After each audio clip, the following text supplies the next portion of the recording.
Une femme riche insulte une serveuse noire dans un restaurant jusqu'à ce que le propriétaire du restaurant sorte une leçon que même l'argent ne peut pas acheter. Le restaurant Le Lys d'Or était l'un des établissements les plus prestigieux de la ville. Niché dans un quartier huppé où le luxe était la norme, il attirait une clientèle aisée en quête d'expériences gastronomiques raffinées. Avec ses lumières tamisées, son décor élégant et son service impeccable, il offrait bien plus qu'un simple repas. Il était un symbole de statut social, un lieu où se mêlaient richesse et pouvoir. Parmi les habitués figuraient des hommes d'affaires influents, des célébrités locales et des héritiers de grandes fortunes qui se complaisaient dans leurs privilèges.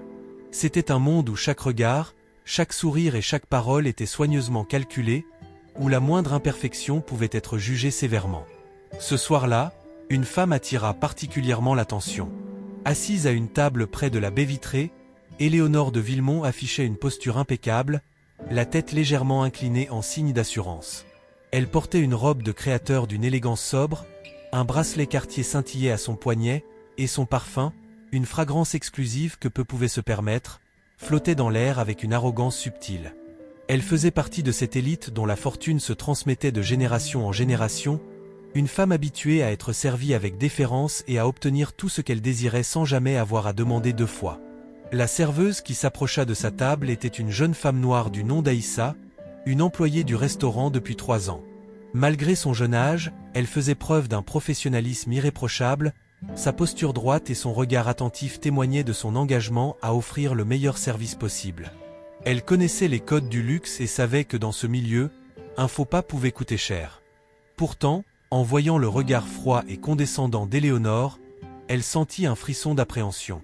Elle avait croisé des clients exigeants, mais il y avait quelque chose de plus chez cette femme. Une dureté méprisante, une façon de regarder les autres comme s'ils n'étaient que des pions dans son monde doré. « Vous êtes en retard », lança Éléonore d'un ton sec sans même lever les yeux du menu en cuir relié or. Aïssa prit une inspiration discrète, puis répondit avec calme. « Bonsoir madame, je suis désolé pour l'attente. Puis-je prendre votre commande ?» Éléonore poussa un soupir théâtral, laissant bien paraître son agacement. « Évidemment, j'espère au moins que vous savez ce que vous faites.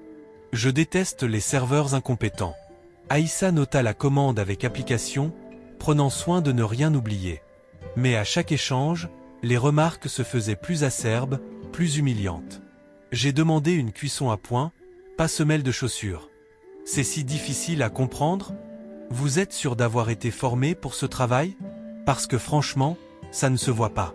C'est toujours la même chose avec les gens comme vous, incapables de suivre des instructions simples. » Chaque mot était une gifle déguisée sous un vernis de politesse froide. Les autres clients détournaient le regard, mal à l'aise, mais personne n'osait intervenir.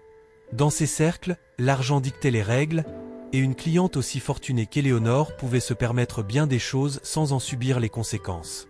Lorsque vint le moment de régler l'addition, Éléonore sortit un billet de 100 € et le fit glisser lentement sur la table avec un sourire suffisant. « Tenez, c'est pour vous. Ça doit représenter une sacrée somme pour quelqu'un comme vous. » Le silence tomba dans la salle. L'humiliation était évidente. Ce n'était pas un simple pourboire, c'était une insulte, un rappel cruel de l'écart entre elles. Aïssa serra les dents, mais garda le silence. Pourtant, quelqu'un d'autre ne comptait pas laisser passer cela. La réponse du maître des lieux. Depuis l'autre côté de la salle, un homme s'était levé. Monsieur Laurent, le propriétaire du restaurant, s'approcha d'un pas mesuré. Cet homme d'âge mûr, connu pour son sens de la justice et son respect des valeurs humaines, dirigeait son établissement avec une rigueur teintée d'humanité.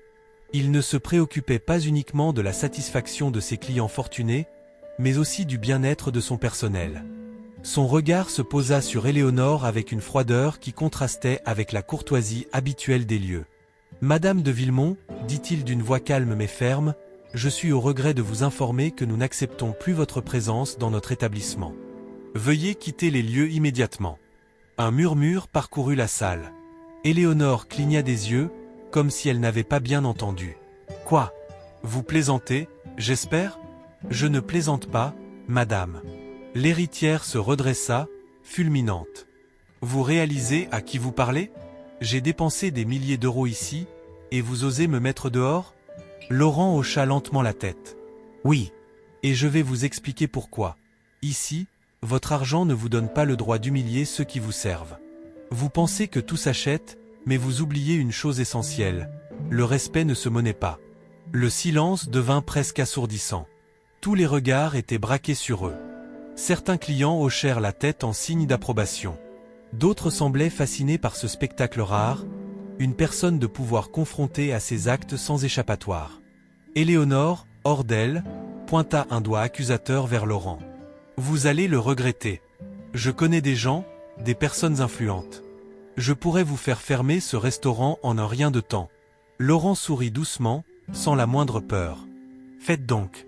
Mais sachez une chose, ce restaurant prospère grâce aux valeurs qu'il défend, pas grâce aux caprices de clientes comme vous. » Éléonore resta un instant figée, incapable d'accepter qu'on puisse lui refuser quoi que ce soit. Puis, dans un dernier éclat de rage, elle attrapa son sac et quitta le restaurant sous les yeux de l'assemblée silencieuse. Un lent applaudissement s'éleva. Puis un autre. Bientôt, toute la salle exprimait son approbation. Aïssa, bouleversée, croisa le regard bienveillant de Laurent. « Ne laissez jamais des gens comme elle vous faire douter de votre valeur. » Elle hocha la tête, émue. Ce soir-là, elle comprit une vérité essentielle.